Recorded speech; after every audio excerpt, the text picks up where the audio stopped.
I'm recording. Yes.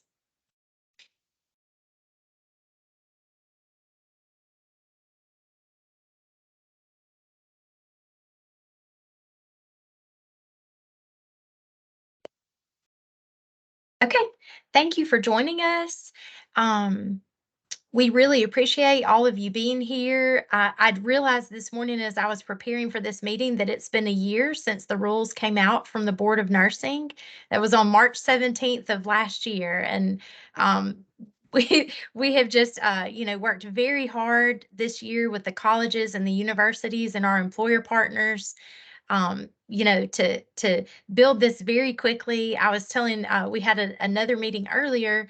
We started with 2 schools in our initial cohort and 4 champion employers, and that expanded to 12 schools in August. We're up to 15 schools now, and we'll have 20 in May.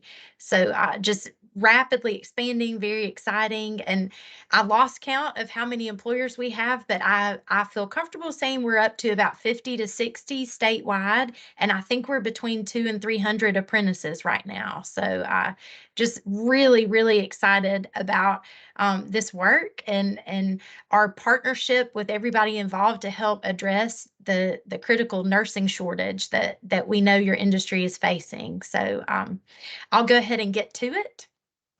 Let me share my PowerPoint.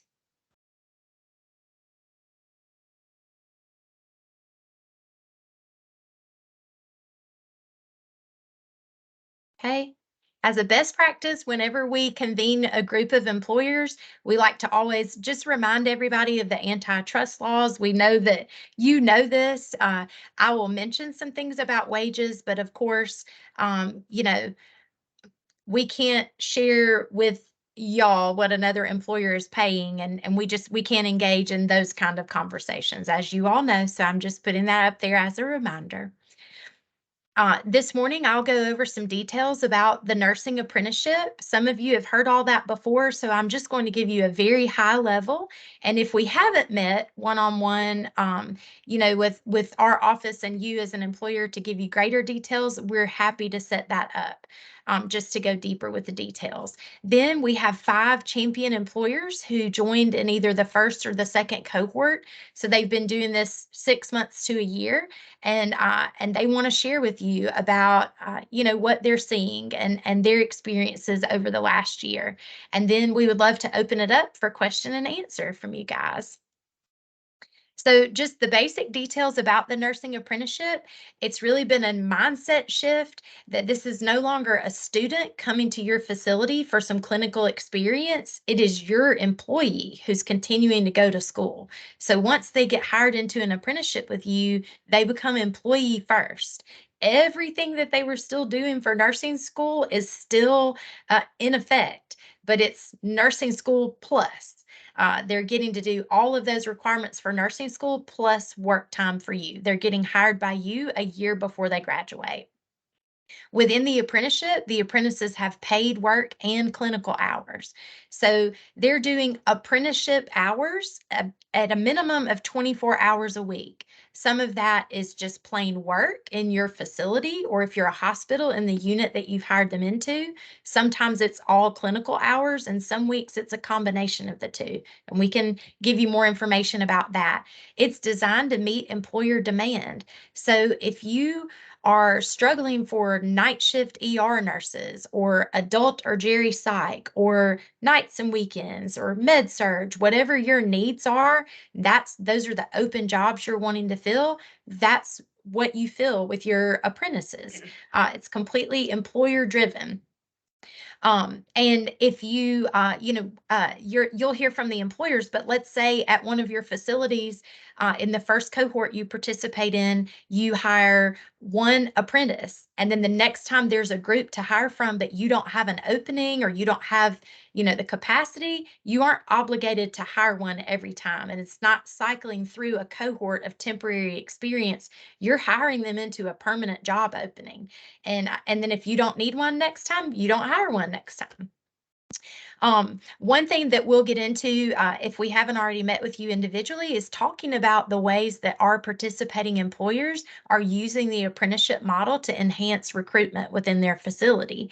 So we'll talk to you about, how they're getting new hires into the pipeline, either from that nursing school or even beyond, helping bring people from the community who aren't even at that nursing program into the program, as well as ways to upskill your employees. There is an opportunity if you have techs or LPNs or other job occupation titles there at your facility where you have that employee who's been showing up to work every day, showing up on time, getting along with others. Passing drug tests, all those things you want to see, and you would like to upskill them into the apprenticeship. They just have to meet the minimum qualifications and you can direct entry them. So they have to be 18 and accepted into that nursing program. So there might be some gen ed requirements, some, I used to call them prereqs, but those gen ed classes that they would have to take and they have to get into the nursing program. And then you can put those current employees into your apprenticeship.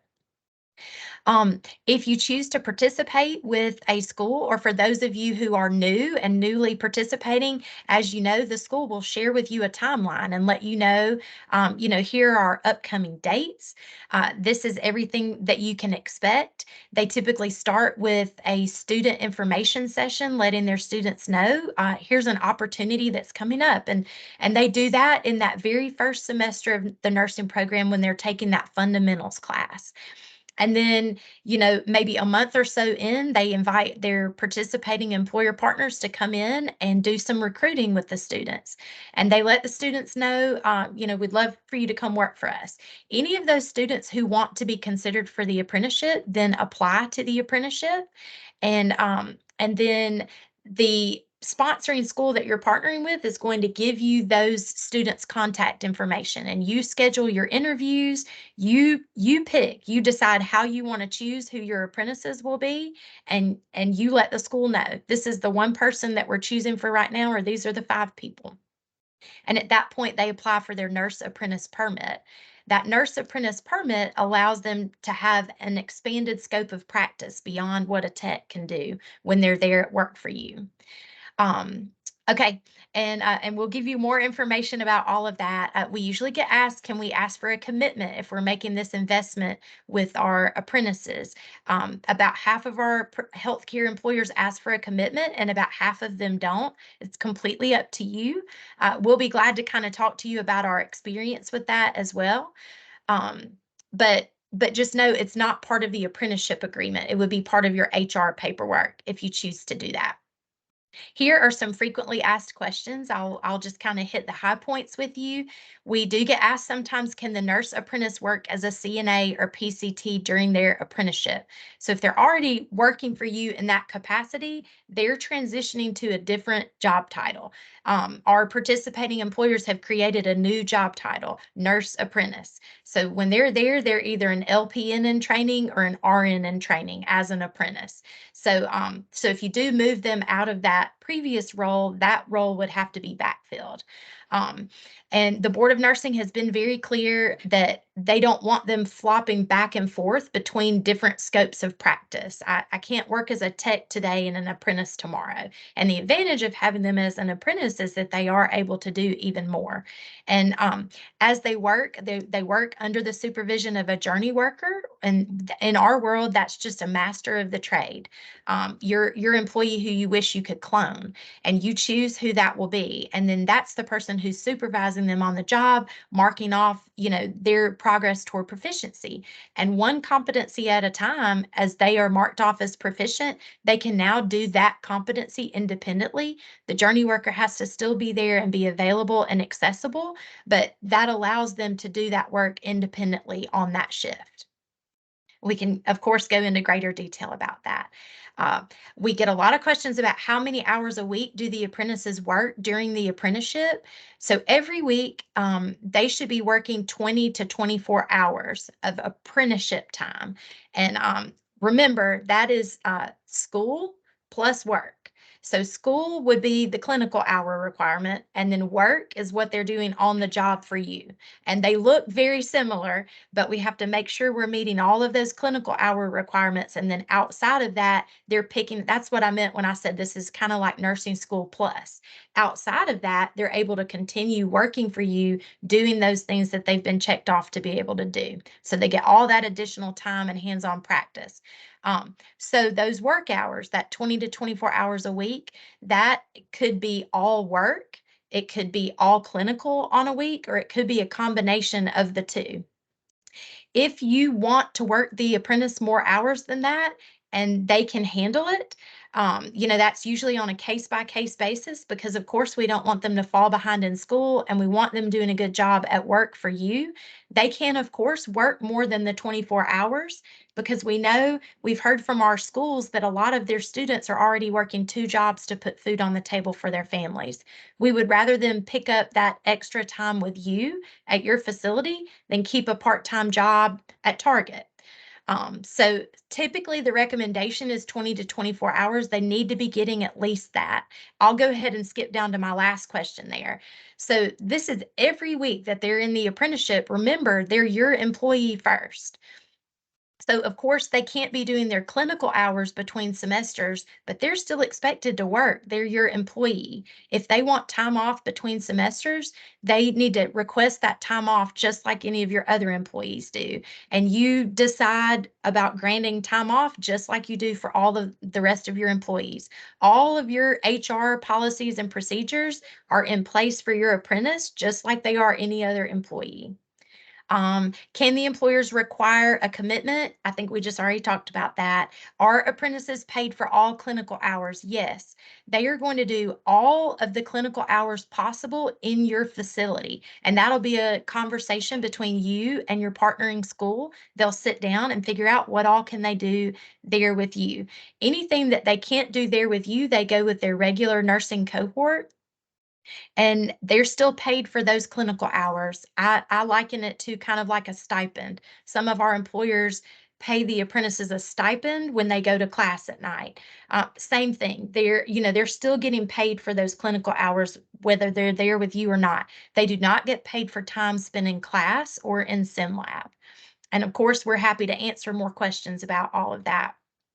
The only other thing I really wanted to mention to you before we move on to our champion employers is we are hosting a conference the first week in May, and it's all about, keeping Alabama's talent in Alabama. And we've heard a lot about what your industry is facing, with the travel nurses and with so many, or I wouldn't say so many, but many new grad nurses leaving the industry in the first 6 months. And so I really think this conference would be of great interest to you because there will be economic developers, employers, training providers from K-12, college, university, employers who are running their own training programs, talking about work-based learning all the way from job shadowing up to registered apprenticeship.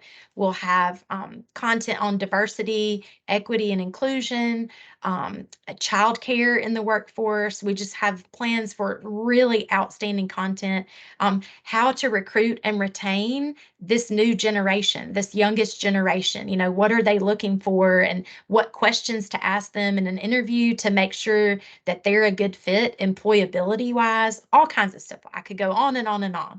But we would love to see you there. And I would especially love to highlight one of our first two schools that started our initial cohort back in May, Coastal Alabama. Governor Ivey recognized their nursing apprenticeship as one of her Seal of Excellence winners this year. So she will be there on day 2, and she will be recognizing Coastal Alabama's nursing apprenticeship. We are really, really excited and proud of that. We have 3 other Seal of Excellence winners. Another one's an apprenticeship. There's a really outstanding employability skill training that's happening in Montgomery. And then there is a really good job shadowing program that is going on in Dothan. And it's the partnership between that school system and their employer partners. It's just outstanding. So love for you guys to join us. If you are interested, there's our website and the information. You can click on the link to register for that conference. Okay, so now We have five employers joining us here this morning, and I've asked them to share with you a little bit about their journey over this last year, maybe what's working, even share with you some things that did not work, and maybe what they changed or what they're planning to change, and really share with you about the benefits that they're seeing for themselves as the employers and their apprentices as their employees. And so I'd like to welcome them. We've got Stephanie from Mobile Infirmary and Jack from Southampton. He is joining us from his son's field trip. So we're especially glad that he's here with us. Thank you for making the time. Sherry and Becky from Riverview, and then Bobby from Rehab Select. And then we'll hear lastly from Kate and Spencer at Grandview. And then we'll open it up to you guys to ask us any questions that you might have. So Stephanie, I'm going to pass it on over to you.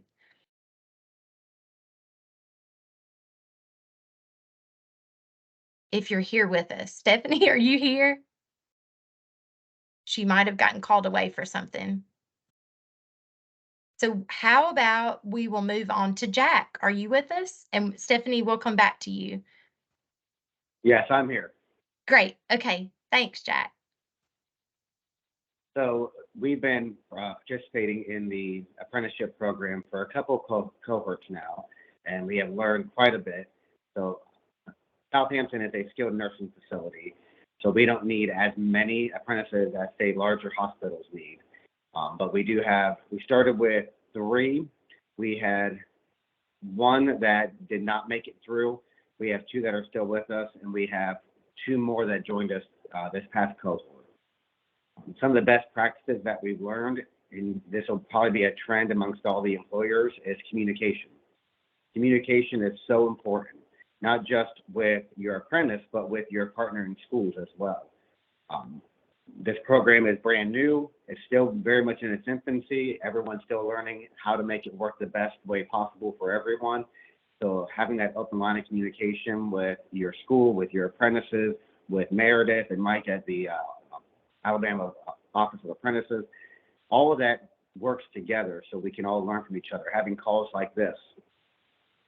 One of our partnering schools that we are with, we have about at least once a month, we have a Teams meeting where we all get on video chat and we just see how things are going, any difficulties we're seeing, any gaps in communication, any gaps in the program, any concerns with the student apprentices.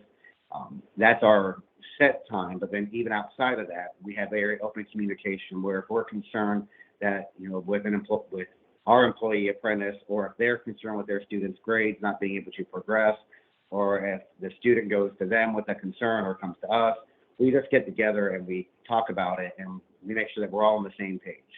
We have to keep in mind that the focal point of the apprenticeship program is neither the school nor the employer, it's the apprentice. It's getting them through the program, getting them through school successfully so that there's another licensed nurse to work in Alabama. We do, as of right now, require a commitment. Whether we will long-term or not, that's always debatable. It's always a discussion, but we are right now. And we make that very clear when we do interviews, even when we do informational sessions at the schools that we partner with. We make them aware that we do require that because that does scare some people away, and we don't want to bring anyone in under any kind of false pretense. So again, starting that communication from the very beginning.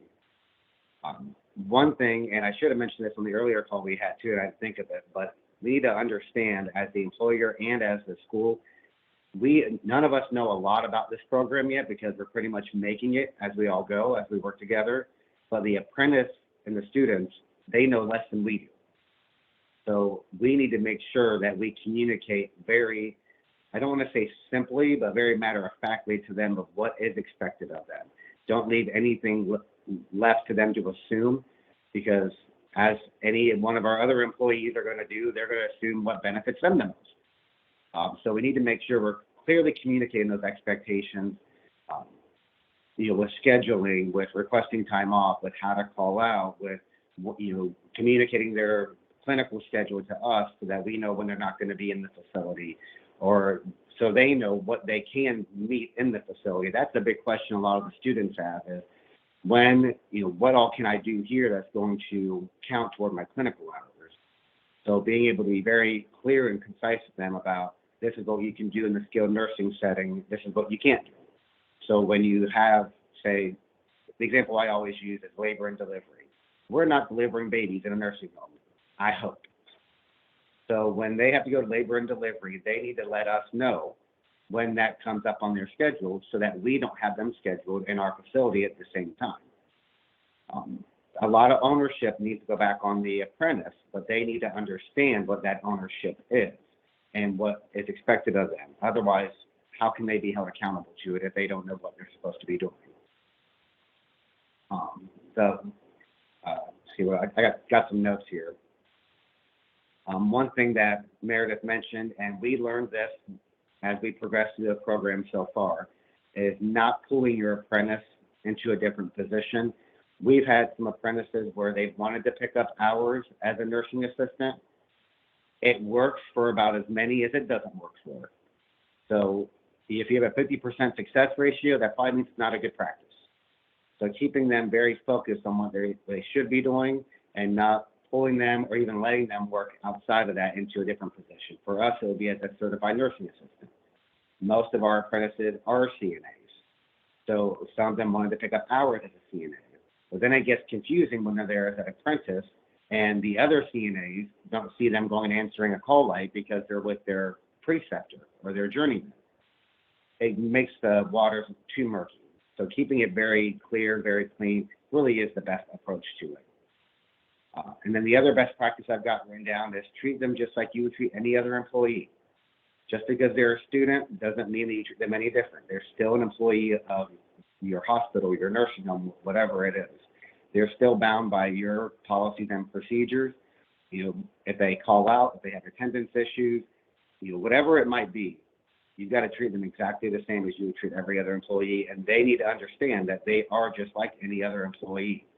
Even though they came through a school program, they're still an employee of that facility and they will be held to the same HR policies as any other employee. I think Meredith touched on that earlier as well. And then some of the benefits to the program, to me, the benefits always kind of spoke for themselves. When we were first approached about participating in it, I was extremely excited about the idea because the benefits are just right there on the surface. You have an opportunity to impact your staffing situation in the future. Sure, it may not fix your staffing situation now, but there's not a whole lot we can do right now when there's a nursing shortage statewide, nationwide. But to be able to look forward and be able to invest in these new coming up nurses and have that positively impact your staffing a year or two from now, I don't know how you can't take advantage of that. The cost is not that outrageous when we commit to paying that last dollar amount. The invoices that have come across my desk, just to be frank, I've been surprised how cheap they've been. I was expecting to pay a lot more money, to be honest. So the cost, it's there, but the benefit far outweighs the cost. Having more candidates in your pipeline, even the students that don't do the apprenticeship, when we're in front of them at their schools, talking to them about what we have to offer, and then the ones that do come on board, going back to their classmates and telling them about the experiences that they're getting in our setting, that increases the opportunity for more candidates in our future pipeline already. That's just free marketing of what we have to offer as an employer. So to not take advantage of that, why would you not want to?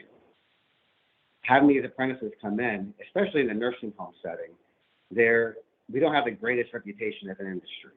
A lot of new nurses are afraid to work in a nursing home. They think it's way too hard. They have all these misconceptions about the nursing home setting.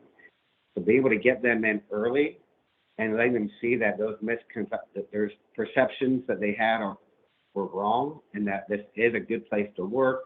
You're not overburdened. You don't have an unhealthy patient to nurse ratio. None of that is actually true.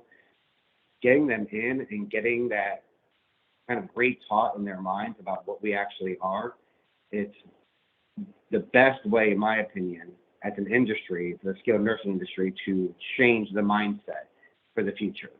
We're not going to see an immediate impact to that, but if we keep the quality nursing homes, if we keep doing what we're doing with this apprenticeship program, it's going to impact the future of our industry very positively. So that alone just excites me. I've also go down on here. We have an opportunity to provide yet another career advancement pathway for our current employees, as well as a way to recruit new employees. I've put ads out there, advertising for, people that want to get in healthcare. Maybe you're not even a nursing assistant, but we can train you as a nursing assistant. And if you want to go to nursing school, we can put you through nursing school.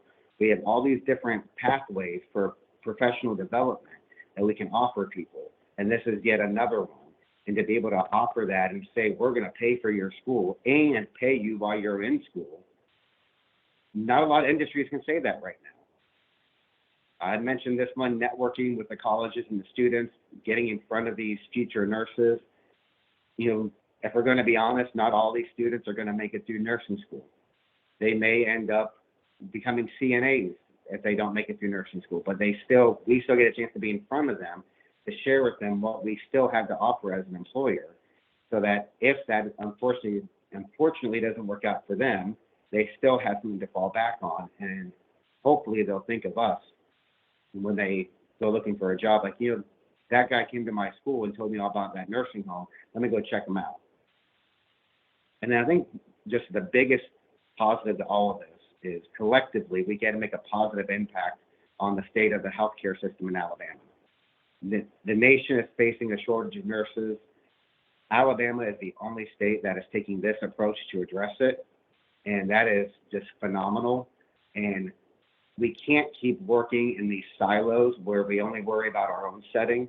We really, as a healthcare industry, need to work together where we can focus on what's best for the state, because that's the only way we're going to make it out of this mess. And that's what this program has to offer. We're able to work together. Whether they stay with me in my nursing home after they graduate or they go to the hospital down the road, guess what? That's still yet another registered nurse working in Alabama to care for our population. So collectively, this is going to be such a positive thing for our state. When it first came out, I was kind of excited that not a lot of businesses were jumping on board, because it kind of gave us an edge. But we really need to get more businesses, more healthcare settings, more nursing homes, more hospitals, et cetera. We need to get more of them on board with this plan, because there's plenty of students to go around. There's plenty of opportunity for all of us to benefit from this. And there's a huge opportunity for the state of Alabama to have great benefit from this if we all work together.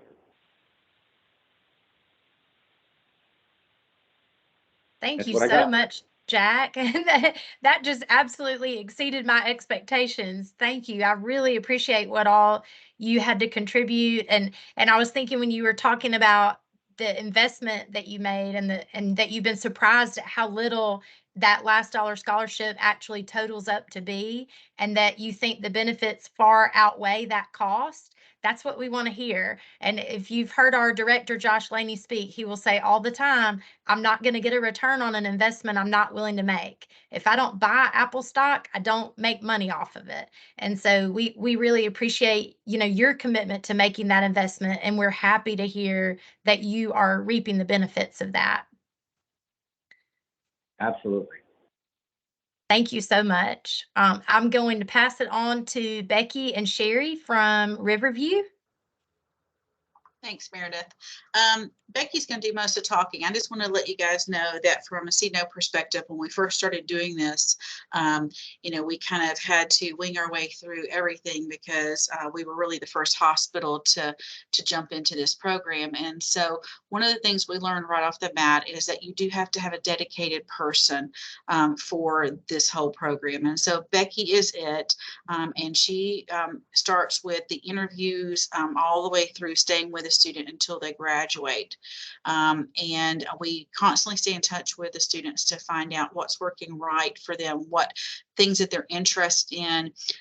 We're also having to look and say, as more and more students come in and want to be a part of this program, and as it continues to grow and it kind of takes up all of your preceptors, we've had to kind of think how we're going to rotate through. So we start all of the students in a med-surg place, and then as they progress and they get closer to their senior preceptorship, then we start looking at some of our higher level of care, like our cardiac step down kind of specialty areas. And when they get into the 5th semester, we are now sitting down with them and saying, okay, tell us what it is. Where do you think you see yourself being when you graduate? And then we set interviews for them with those directors inside the hospital, so that if they say, I really want ER, or I really want critical care, or I want to be in the OR, then we're able to that last semester get them into that specific area that they're going to be in when they graduate. And we're finding that that helps us rotate the newbies into the med-surg and then kind of up those layers as we go, so that we can continue rotating through with these students. And I think that that's very important. It allows them to see different areas of the hospital and allows them to have a greater ability to really know what it is that they want to do when they graduate. And so we're finding that that is very, very helpful. The other thing that we do, and I mentioned in the earlier call today, is that we make sure that the apprentices are on a schedule that cannot be seen by our house supervisors or by our other directors. And that kind of stops that, what we talk about, that bleed over of where they go, well, she's working here today and she is a certified CNA and we really need a CNA. And you can't do that because, it's not within the scope of what this program is all about. And so it keeps them from being desperate and thinking, I have a solution to my problem if I do this. Instead, what we do is Becky controls all of their schedules, and she knows where they are in the process, whether they're a second semester student or whether they're a 5th semester student, what their skill sets are.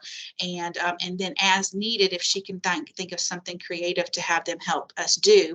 For example, if we wanted to say that this was their work day, not their school day, but their work day, and they really need to work more on their phlebotomy skills, then we have the ability to say, hey, today we need some help with this, and we want you to hone in on that skill. And so their preceptor will help them go and do like all the labs on that floor, so that they get that repetitive process over and over again of that one particular skill that they need. And Becky is in control of all of that to make sure that they're in the right semester, that they have the right skill set, that they've been checked off by the schools and checked off by us, and that we have done everything that we know to be able to give them that ability to do that. So I'm gonna let Becky tell you about the program because it's really her baby, and I appreciate the opportunity to talk to you guys. Thank you, Sherry. So just real quick, a couple of things that I didn't talk about earlier is when we're talking about Riverview as a community hospital, we don't do labor and delivery and we don't do specialized pediatrics. So those clinicals are with the clinical cohort with the school, and they go off site. So what happens is at the beginning of every semester, I request that the clinical coordinator for the school give me a master schedule for each semester. So if it's second semester, 3rd, 4th, 5th, and then I create a calendar packet for each apprentice that we have. Currently, we have 22 apprentices.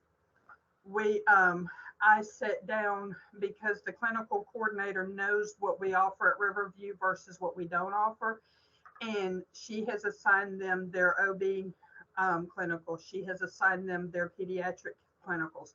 I have that on a calendar, and I go on and place that in our schedule, so that there's no question on what did they get paid for that clinical. If they're not here this week, how do we make sure? And they sign a piece of paper saying that yes, they did go to this clinical, and I check with the clinical instructor that day if they are off-site with clinical. So that's one of the things that we do to try to ensure the off-site clinicals, to make sure everybody's on board and knows what's going on.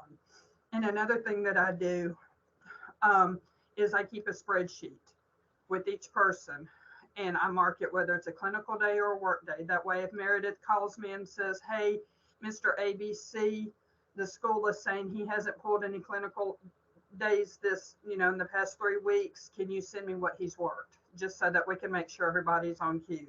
I can send it to her and say, he's correct. He hasn't worked clinicals because his went out on a broken arm and had surgery, his preceptor, but he has had work hours. So it's things like that that kind of help keep the program going and the system going. And just like Meredith has said, everybody has said on the first meeting, communication is the biggest thing. Just talking to each other and everybody, and just trying to get ahead of any major problems that might occur. So aside from repeating everything that I said earlier today, on the wonderful part of the apprentice program is you are truly going to see more nurses stay at the bedside in med-surg in the higher ratio in the nursing homes than you have before when they graduate, if they have been an apprentice. I believe that with my whole heart, because so far we have 5 seniors that will be graduating in May. And of those 5, we have 3 of them that have chosen a med-surg floor. 1 has chosen a critical care and 1 has chosen an ER. So that just the small percentage with us is going to tell you what the state of Alabama is about to incur. Excellent. I'm so happy to hear that. And, you know, that was our director always says hope is not a strategy, but that was our hope from the beginning, is that you would see more confident and competent nurses coming out of this compared to, you know, traditional nursing. Not that there's anything wrong with that, but we are trying to figure out something new that will help us with that retention piece. And so I'm glad to hear that that's what you guys are actually seeing in the field. Makes my heart very happy. Thank you both so much. Next, we'll move on to Bobby Stevenson from Rehab Select. Hello, everyone. And if you don't have a Becky, everybody needs a Becky. I said that last meeting too. You can tell Becky loves what she does, and that's awesome. You're sweet, thank you. Anyway, we're running in our it's 4 out of our 5 homes, about 14 to 16 apprentice, and we've got one Trentham that's be opening up soon. So we're getting really excited about. They'll be starting their apprenticeship program, and so we're really excited about it. But I'm gonna give you some the things that's been really good, some things that you probably need to think about if you don't have that program going yet, because it will save you some heartaches down the road, hopefully. But we also learn from our mistakes, and we've learned from some of ours. I'll share those. Number one, this gives you an opportunity, and this has been said, but gives you an opportunity to sell your facility or what you do, your vision, your mission. You know, it's like, it was very hard before this apprenticeship program, and I'm with the skilled nursing world, to get a lot of nurses into our building, or even one sometimes. And we did some preceptorships and things like that, but it was very difficult. This apprentice program has opened up the opportunity for any healthcare provider, you know, hospital, nursing home, especially, to be part of this and participate. And it's kind of like, if you don't ask the question, the answer is always no. But if you don't participate, then no, you're not going to have any, or be very lucky if you do. The other thing is, I've heard from, you know, some of the students, is they get double the skills training, which means that they're going to be much sharper at what they do. They're going to be a very good nurse. They get bought into the mindset of, because skilled nursing facilities don't admit the patients they used to. They're a lot more complex than we've ever seen in my 31 years. And they're stuck in the hospital, and we're trying to get them out. And you basically, either you go empty beds, or you take complex patients. You don't really have much of a choice these days. But the other thing in either opportunity, hospital, nursing home, is the opportunity for a quicker growth. There's a great opportunity for people to grow. We need to show them that there's a chance to move up to whatever it may be. And so what we've kind of done is, we have an administrator training program we've been using since I started back many moons ago. And we've developed it over the years, and we go out to healthcare colleges that have healthcare majors. We speak to them, and we bring these administrative training in, and we put them through all departments. So basically, we've kind of done the same thing with the nurses, as we bring them in, especially that second semester, it's a great opportunity to show them what the whole facility, that nursing is not just a court nurse, but there's other opportunities out there that they may be more of a paperwork, like the MDS, which is our billing and regulatory machine that we have to have done, and which is very complex. It affects us money and affects us survey wise. Their staff development. They like to train and educate. There's so many opportunities in all of our facilities that we have them going through those areas so that they kind of see what is their niche. They get a taste of all of it. So it's not that they're just stuck in one thing. And the other thing is, some of the people may come in with me and they want to really be with babies, peds and stuff. And, I don't have a commitment that they sign to work with us for a certain amount of years. I basically, if they wanted to go work with peds, I'm not going to hold them back. I mean, yeah, I'd love to have them, but if their heart's not there, it's always better to let them do what I want to. And I know some of these, one young lady I have doing an internship, she's worked for a large hospital for 2 years prior to this, and she chose to do her apprenticeship with us, and which was really, I was shocked, honestly, that she chose us, but it's been a blessing having her there because she got 2 years experience working in a hospital on the desk. And, we may keep her, we may not, but that's the chance you take by not doing it. But to me, a lot of them have chosen us because we didn't have that criteria in place, so just wanted to share that. I want to say this, the colleges have been over backwards to try to make this work. Whether we struggle, we lost one because of a communication issue, and we kind of put a pause on that one college, or they put a pause on us, but, because communication was not good. And we had 6 already there from another college, and we did not do a good job. And so we've had to rethink it, and we're working on our solution. How many can we really handle? One thing you would need to develop is how many mentors you have, how many of them are bought in. If your folks are not bought in your building, then no matter how hard you work as the director of nursing or administrator or what CEO, whatever the title, it's not going to work. If they're not bought in, they will run them off as fast as you get them in. So you really have to get your people bought in. Number one, that's before you do anything, say, oh yeah, I want to do it. But if people are not bought in, they're not going to help sell it. They're not going to help these folks succeed and your program to succeed. So, also your mentors, whoever you pick to be your mentors, you need to make sure that, they're the ones that really need to be doing that job, and they understand the importance of this. Also, in our world of skilled nursing facility, we had to develop a budget. We started without a budget of how many we could handle, how many we could pay for, because we already do 5 scholarships per year, in each one of our locations. So we're already funding that, so we had to come up with a budget of what we could handle financially too, and being fiscally responsible on that. But it also has a lot to do with how many mentors we have that we really want. Need to develop a plan, and I talked about that already, of have a plan for them, not just bring them in and throw them whoever you want to, go with that day or whatever. That will lead to chaos, and it will lead to them leaving. And also, as being an administrative person, I do it from the corporate office. When I go to those homes, I want to speak to whatever mentors are there that day, because I want to kind of get a pulse on, how are our folks doing? And I suggest that for any administrator on this line, director of nursing, CEO, whatever, is that to check in with them time to time.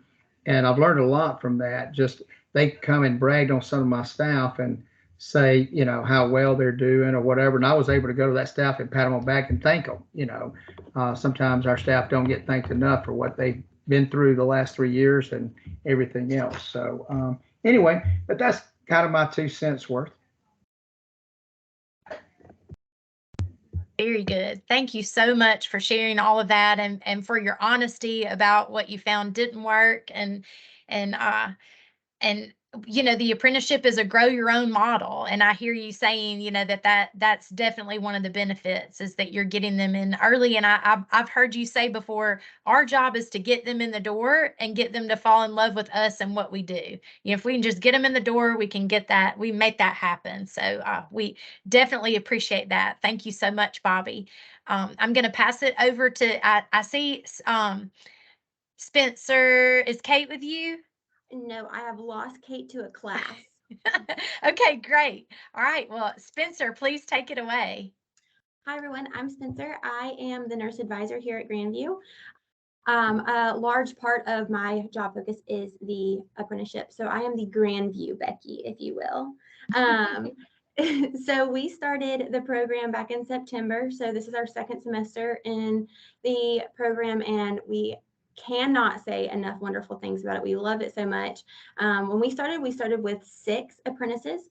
Unfortunately, last semester, we also lost one, which again, as everyone has already said, that really showed us the importance of the communication with the schools and obviously with the apprentices themselves as well.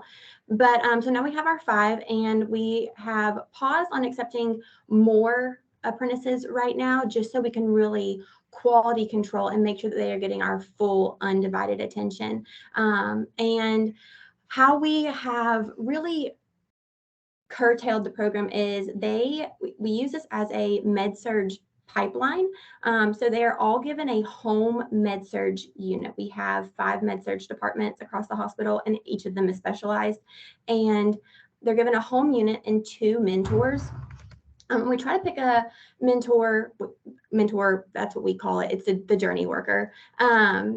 We try to give them a mentor that works 3 weekday shifts, and then a mentor that at least does a standard at least 2 weekend shifts. And that way, so we're able to optimize at least 5 of the 7 days for their scheduling.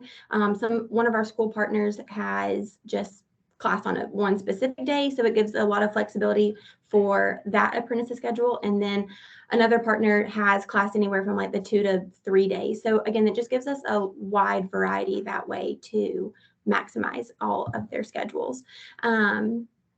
That has really helped in that department. But something that we have learned this last semester with some of our mentors leaving for travel assignments temporarily is the need for those backups just in case. So we have the primary, the secondary, and now we this semester have learned to go ahead and get a 3rd on every unit just as a backup. So one of our large successes that we have really been able to see over the last 6 months is how much, by them having that home unit, they buy into it, but also their mentors, their future coworkers, their nursing directors, they get to really experience that unit life and be a part of the team so early on.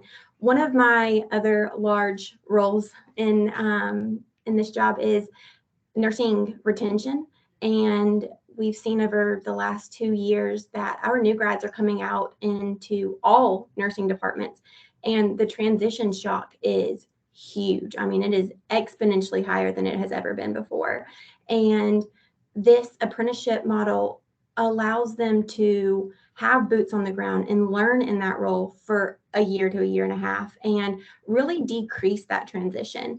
And they ultimately know who their team members are going to be. They know the doctors, know the specialty that they're getting into, because it is a home unit commitment. So they will stay with us on that med surge for that commitment. And then all 5 of them, I know exactly where they want to go afterwards. We've got 2 interested in NICU, 1 in the ED, 1 in the ICU, and 1 wants to go to case management. So we have all of that lined up to make sure that after that commitment is fulfilled, we will get them to their dream role after that.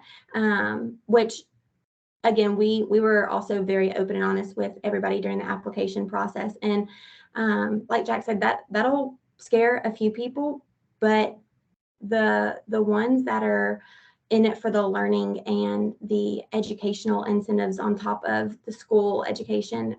It didn't scare them at all, and they were gung-ho for it. And that was very refreshing to see, because in today's youth, that is a commitment can be terrifying, but it's proven to be very beneficial. And it's also helped the team buy in more, because they know that they are training their future coworkers. So every additional skill that they can get that apprentice to get experience with, they're getting into. Or if it's a really cool case that nobody has really ever seen, they're pulling that apprentice in. And like it's just really nice to see everybody's buy-in into the program as a whole.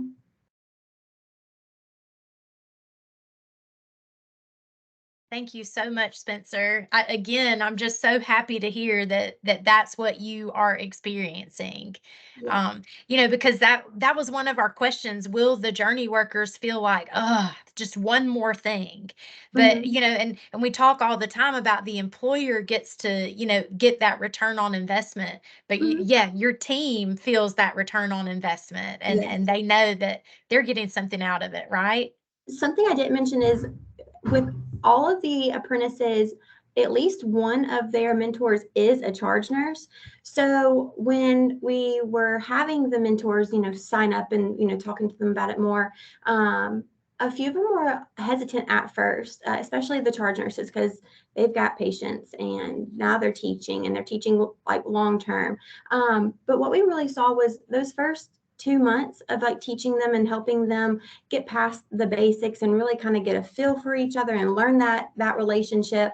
That was the hardest part for them. But in the last 4 months, our apprentices are doing full care for, at least half of the patients. It's taken a huge weight off the charge nurses. They trust their mentors, or they trust their apprentices. They've built their skills. They know what they can do.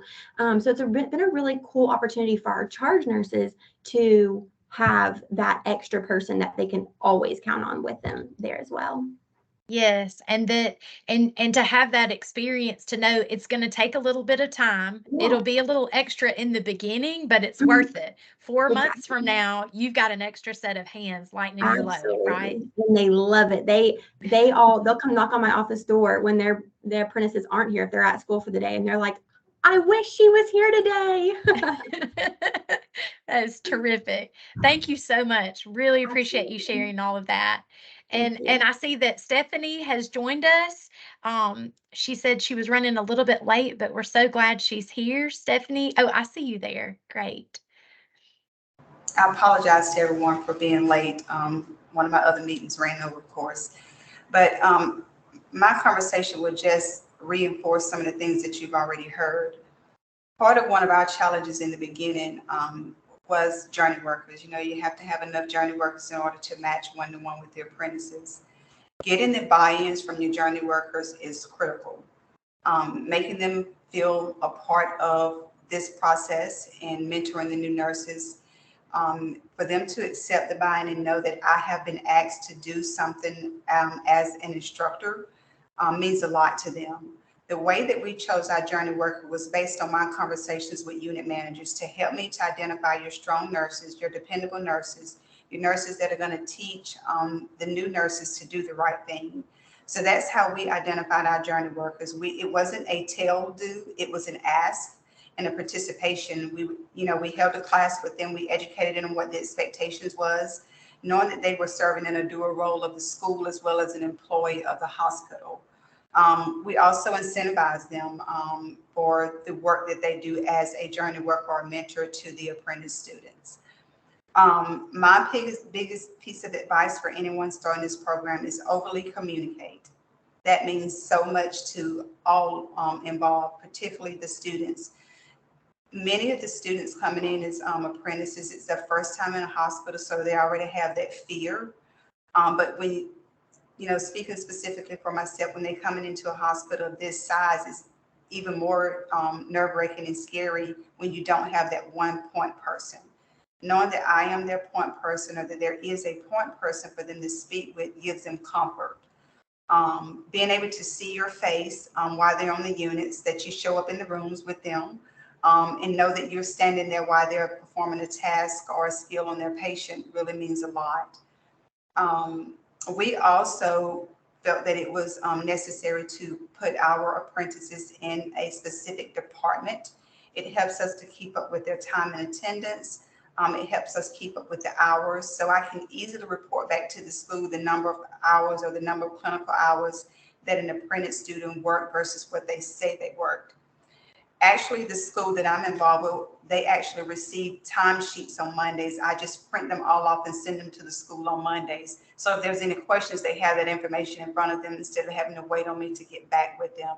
That's something that we kind of incorporated this semester, and it's been very, very helpful to them as well as to me.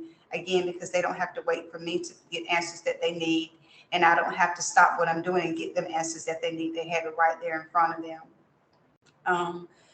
Knowing that the availability of the apprentices on the units really has been an enlightening thing, I will say, for the nursing units. To know that within a few months of them coming out, they won't have to go through that lengthy orientation is really a benefit, because they already know how to work your eye bags and your feeding pumps and know what the expectations are on the unit and how that unit is specifically ran. We too encourage our apprentices to focus on med-surg areas during the schooling, because that's where you get most of your skills, and we really want them to maintain on the med-surg area. But we have one right now that was with us as an LPN, and she's an RN apprentice that really wanted ICU. So we'd help her transition to the SICU post completion of the program in May. But so we didn't lose her, but we got her where she wanted to be. So that has been really helpful as well. It also cuts down on orientation time, as you know, with new employees coming in, because they've been orientating now for a year. So they don't need much more orientation. So that's been helpful as well. The apprentices have told me that how this program has really kept some of them in school financially. Because they would have had to pay some out-of-pocket expenses that they couldn't afford. Well, being an apprentice program, that helps them as well, and it gives them a sense of ownership, that you care about them as an employee, because now you're paying for them to go to school, and so they want to do something back as well. So those have been some benefits and some things that I've heard from the apprentices, some things that I see as I'm out rounding with them on a daily basis. Excellent. That's such a testament for you to have somebody say, I wouldn't be here today if it weren't for this opportunity, and to know how life-changing that can be. Really great. Thank you so much, Stephanie, for sharing all of that with us. Are there any questions for our office or for our employers who've joined us this morning?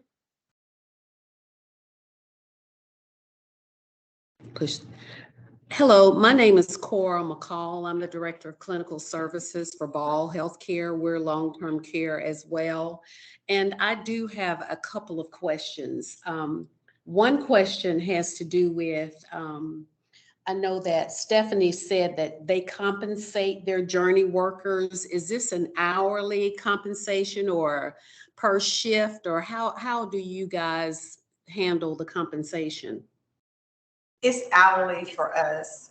Whatever number of hours that the apprentice student is with the journey workers, it's hourly for that number of hours, and most of it is a 12-hour shift. So our timekeeping system is API. Once the mentor or the journey worker clocks in for that day, she puts a specific code in that actually says journey worker.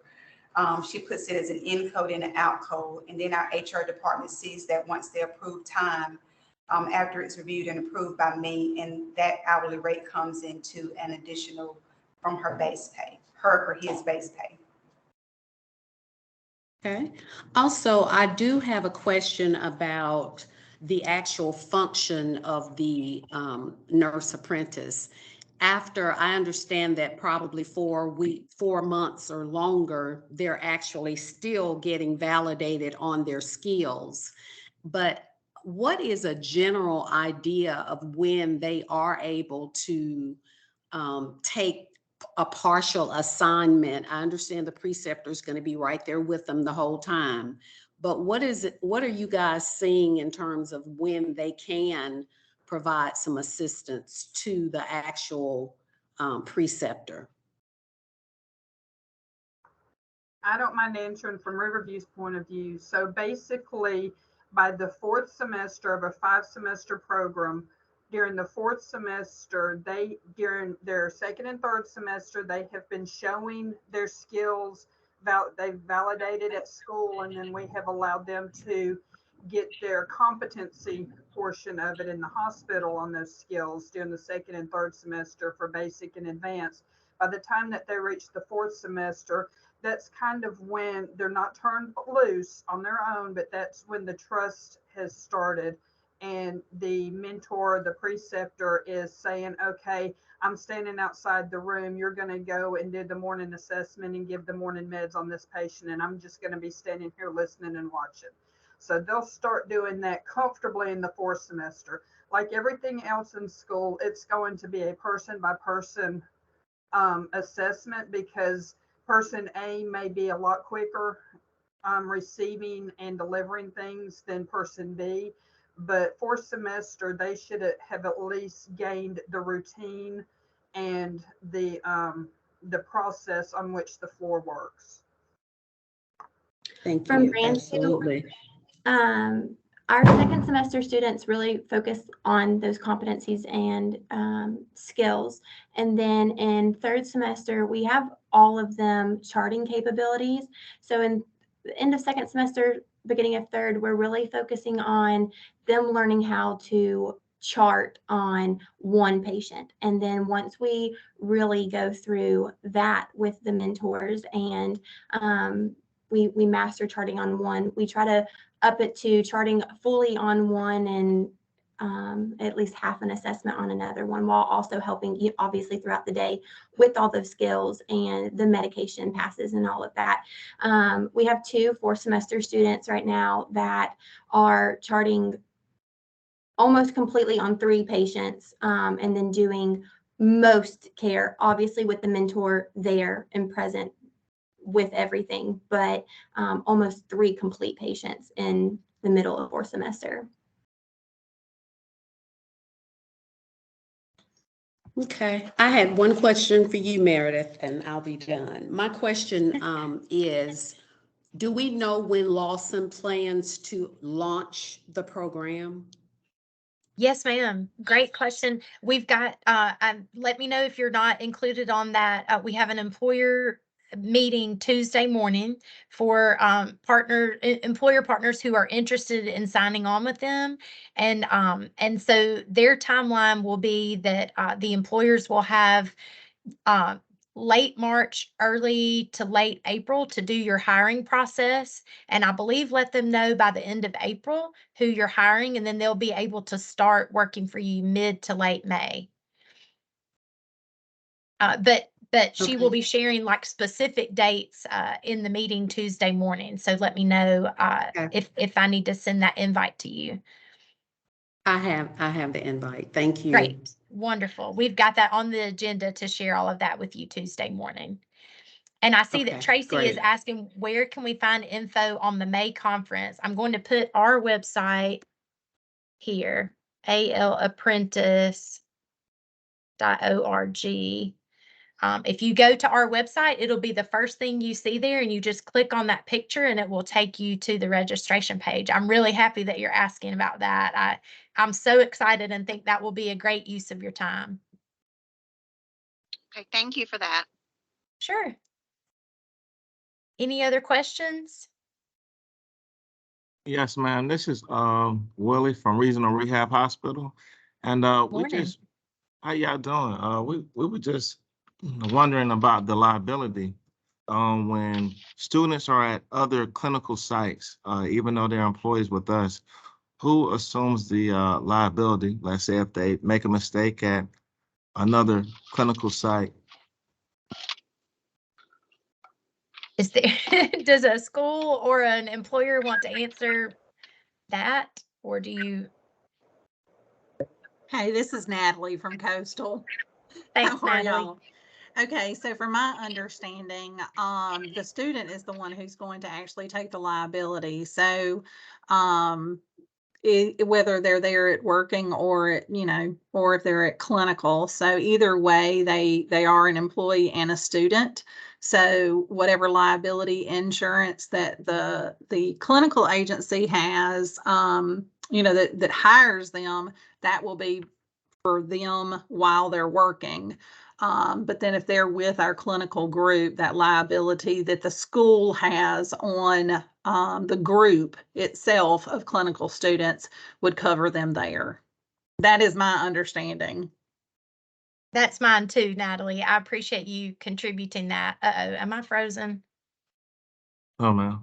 I think, okay. And so my understanding, I'm not a lawyer, but I think when they're there with you, Willie, they're doubly covered. But like Natalie said, when they're with school, they're covered by the school. That's phenomenal. As well, I also wanted to know if it was possible to see like an agreement template, um, just so we can structure our own agreement based off our needs or our relationship with that particular school. Is it possible to see any agreement template? Yes, absolutely. That would probably be our next steps. If you've talked with administration and they're wanting to know more, then we can pull that up, go through that document, and I'll do the heavy lifting on that. I'll just let you know I need these few pieces of information and I'll prepare your documents for you. But we can look at a template for sure. Okay, that's pretty good. Thank you. You're welcome.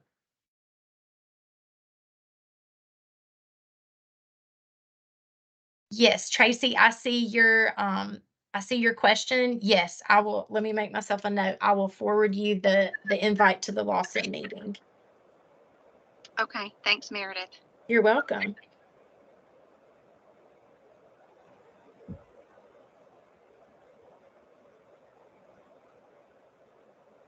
Okay, I apologize. We ran a little bit over, but I'm just so excited about the content that was shared and appreciate the enthusiasm and expertise that our employer partners have shared and would not be possible without the employers, the colleges, and the universities.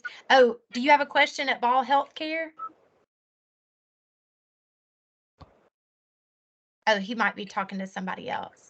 Abby, did you want to say something? Yeah, I just wanted to add, I know I wasn't on the agenda, but I work at Auburn University College of Nursing, and I do the apprenticeship program for us. That's my main kind of role. And I just wanted to share a few things. I won't talk long.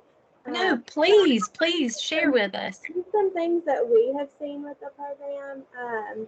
We are in cohort number 2. So we started our second cohort this semester. And we have really nothing but positive things to say about the program. We right now currently have one hospital partner, but we're just kind of looking at other opportunities also for the fall. But we have the students have just been so excited. We've been really I hate to say the word surprised, but we've just been really encouraged and excited about how well that it's gone. We have 7 students in our first cohort and 4 in our second cohort. And we're just partnered with one facility right now. But just the students seem to have really gotten a lot more hands-on skill experience than our traditional students because of that one-on-one time that they get with that mentor. And we've even had some of our traditional kind of cohort group students just kind of say, they're getting to do more than we are, and it's not fair. And, I think that it's, we don't know quite how to fix that, but just giving all of the students the opportunity to apply to the program and, letting them know, okay, we came and talked to you guys about it, and everybody had an opportunity to apply. But it's been nice for us to hear that they're doing so well and they're getting so much more skills, I guess, than some of their other classmates.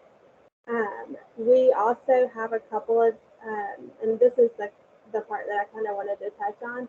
is we really feel like as we expand this program and we hopefully get more facilities that want to partner with us, we think that it's going to be able to help us admit more non-traditional students. So we've got several parents that are in the apprenticeship program, and we've got two right now that are military, and then we've got a single mom. So I think that it's really allowing us to accept students that are non-traditional. I'll say it that way, which is we're so excited about. So I think that the financial benefit is huge, that they're able to let go of some of their other part-time jobs and really focus on school.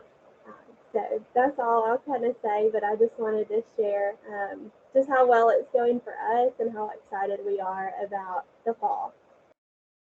I appreciate you sharing all of that, Abby, and I'm just delighted to hear that it's going so well for you guys. Auburn was our very first university, so they're the first university in the nation to have a registered apprenticeship like this for RN. So thank you so much. I appreciate that.